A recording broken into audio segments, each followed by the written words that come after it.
আমি আমার 22 বছর বয়সেতে এমন 15টা শিক্ষা পেয়েছি, যেটা আমি আমার 15 বছর বয়সের অতীতকে জানাতে চাইবো বা আগে থেকে সচেতন করে রাখতে চাইবো। কিন্তু সেটা তো সম্ভব নয়। তাই আমি তোমাদের সাথে শেয়ার করছি। 1 নম্বর, ভুল করতে ভয় পেও না।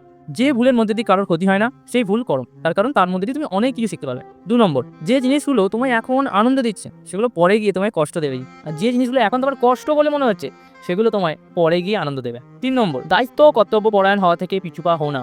দায়িত্ব ও কর্তব্য তোমাকে অনেক কিছু শেখাবে। 4 নম্বর, নাথিং ইজ পার্মানেন্ট, অর্থাৎ কোনো কিছুই স্থায়ী নয়। তোমার আজকে যে অবস্থাটা রয়েছে, ভালো হলে তো ভালো, খারাপ হলেও খারাপ, যাই হোক না কেন, সেটা স্থায়ী বলে মেনে নিও না। সেটা উল্টাবেই, ঠিক আছে? আপ অ্যান্ড ডাউন রয়েইছে, কিন্তু সেগুলো থেকে শেখো আর নিজের জীবনেতে অ্যাপ্লাই করো, বা সেগুলো থেকে শিখে রাখো, পরে কাজে লাগবে। 5 নম্বর, যতটা পড়াশোনা করার সুযোগ মা বাবা দিচ্ছে, করে নাও, পরে গিয়ে নিলে পস্তাবে। 6 নম্বর, পড়াশোনার পাশাপাশি যে বইগুলো তোমার পড়তে ভালো লাগছে সেগুলোকে পড়ো।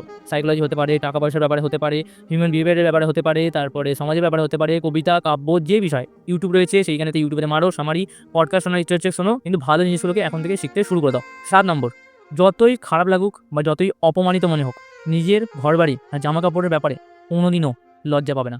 8 নম্বর, তোমার মা বাবা তোমাকে 4টে মানুষের সামনে কিছু বললো, খারাপ বললো, তাদের মুখের উপরে কিচ্ছু বলবে না। 9 নম্বর, স্কুলের না একটাও দিন মিস করবে না। হ্যাঁ, স্কুলের একটাও দিন মিস করবে না। এখন যদি অ্যাবসেন্স রাখো, পরে গিয়ে না প্রচুর রিগ্রেটেড ফিল করবে, প্রচুর। 10 নম্বর, এই বয়সেতে কোনো একটা মেয়েকে বা কোনো একটা ছেলেকে ভালো লাগবে, পছন্দ হবে বা ভালো লাগবে, ভালোবাসা নয়, বয়সের দোষ, সবারই হয়।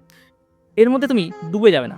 যতটুকু প্রয়োজন ততটুকু কথাবার্তা, প্রেম ভালোবাসা এখন করার নয়। যোগ্য হবে, মেয়ের মা মেয়ের বাবা তোমাকে মন্দিরে নিয়ে গিয়ে বিয়ে করিয়ে দেবে। 11 নম্বর, নিজের সাথে অন্যের তুলনা করা যদি শুরু করে দিয়েছো, ওটাকে বন্ধ করে দাও।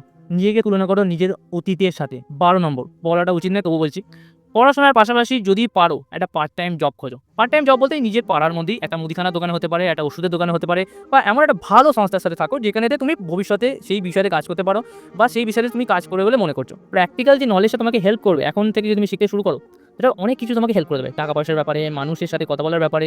যারা জানে তারা জানে। 13 নম্বর, এই বয়সেতে তুমি সবার কাছ থেকে না সম্মান আর গুরুত্ব চাইবে, কিন্তু কেউ তোমায় এই বয়সেতে সম্মান আর গুরুত্ব দেবে না, এটা 100% শিওর। 14 নম্বর, এই বয়সেতে না অনেক ভালো ছেলের সাথেও তোমার দেখা হবে, মানে ভালো সঙ্গের সাথেও তুমি সঙ্গ লাভ করবে, আর অনেক খারাপ সঙ্গের সাথেও সঙ্গ লাভ করবে।